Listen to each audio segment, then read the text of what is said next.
Hi, and welcome back. I'm very excited to share with you some tips on placement strategy.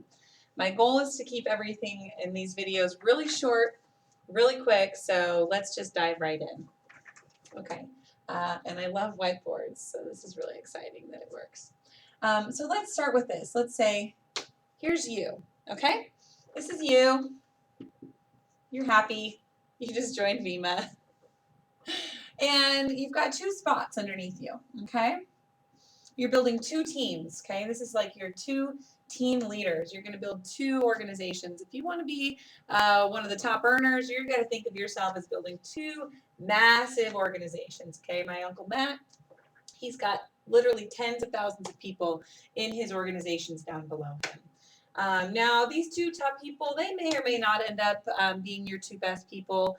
It doesn't really matter, but you're going to want to try and start with your two, thinking of them in that way, okay? So now how to decide who goes where, okay? One thing to keep in mind, especially as you're placing your first two people, is to think of two spheres of influence, okay? This is what my mentor taught me.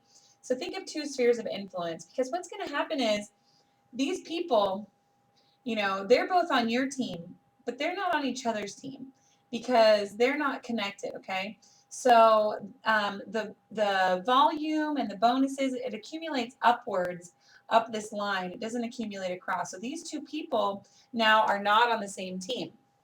Okay, so if these two people know each other and have some friends in common, they have some mutual friends, then that's going to make it a little bit more difficult for them because then they're going to be competing to try and get the same group of people to join their team because they each have two spots, right? So you don't want that. You want, if these people know each other and like each other, then you want to keep them on the same team, okay? Now, if they know each other and they don't like each other, then you might want to split them up.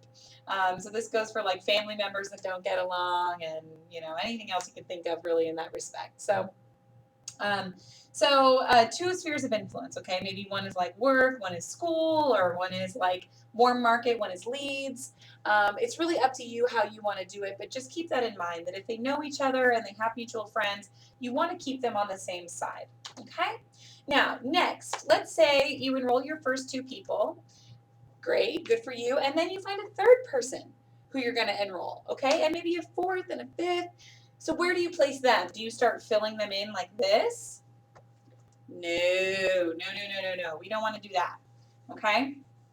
What we want to do is we want to build down the outside legs, okay? We want to keep going down the outside legs, okay? And we want to let these people fill in the inside legs for themselves, okay? There's a number of reasons for this, but you don't want to build their inside legs, okay? For one thing, what this does is this means, if this is someone that you brought in, then this person supports that. And this person supports both of those people. And this person supports all three of those people. So it means every successive person you bring in helps every other person. Now, let's say if you put this person, instead of putting them there, if you put them there, it helps this guy, but it doesn't help these two. Does that make sense?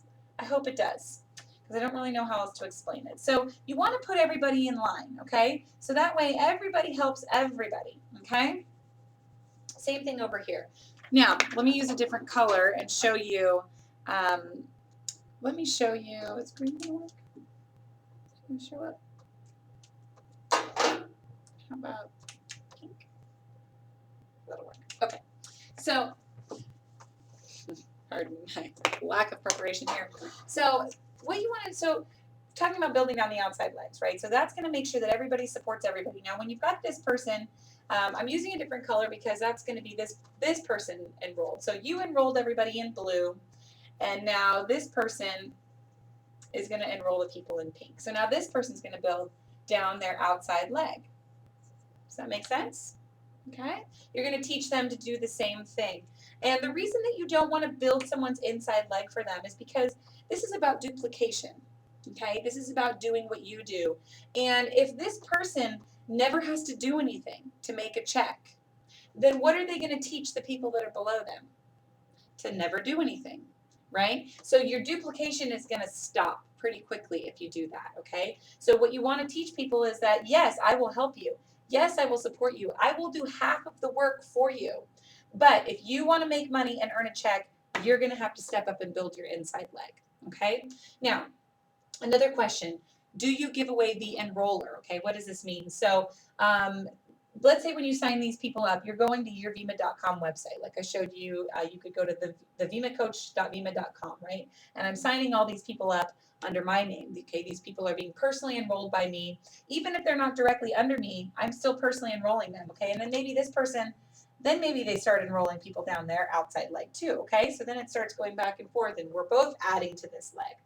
Okay, but let's say, there comes a question of, well, should I enroll these people as myself or should I enroll it as them? And I would say, especially while you're just getting going, just enroll them as you. If it's your contact, you keep it. Okay, if it's your person, you keep it. And later down the road, somewhere way down the road, maybe if someone really shows like they're kicking butt and you're really experienced and you're really established in your business, like my uncle Matt, he's enrolled one person under me or two people under me here and there. It's happened on rare occasions. He enrolls tons and tons of people. He's very, very established in his business. He's got no shortage of people to give away to his good builders. And that's one of the great things about getting more established in your business. And that's another one of the reasons why you really want to step up and show your mentor that you're serious and show your mentor that you're building, because then if they see that you're serious and they see that you're a dedicated person and you're having some success, then maybe somewhere down the road, maybe they might toss you a person or two. But for now, if it's your contact, keep your enroller. Okay, so to summarize, okay, 2 spheres of influence. Okay, people that know each other and like each other need to stay on the same side. Okay, always build down the outside legs. Okay, don't build the inside leg for someone.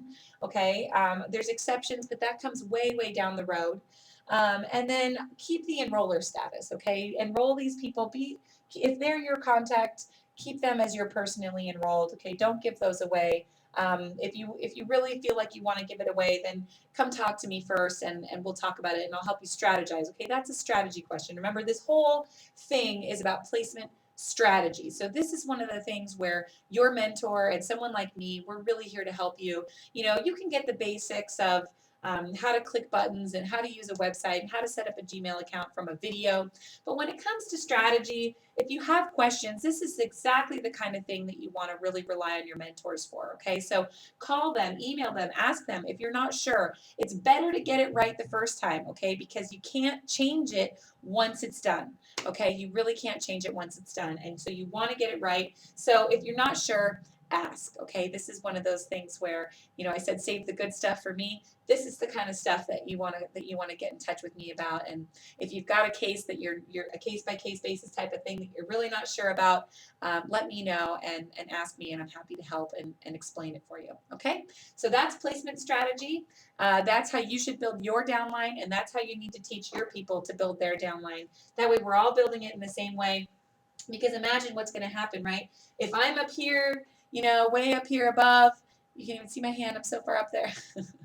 Or, let's say maybe this is me and this is you, and these are other people we enroll. If everybody's building down the outside leg, what that does is that's going to create a power line type of situation where if we're all adding to that same line, then we're all supporting one another's efforts and we're all working as a team. And that's going to make our job a lot easier. It's going to really help all of us all the way up the line.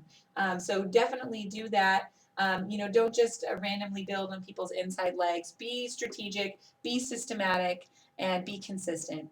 And if you do those things and you teach your downline to do the same thing, you're going to see greater success in your business. So that's all for now. Again, email me with questions, and I look forward to seeing you in the next video. Bye for now.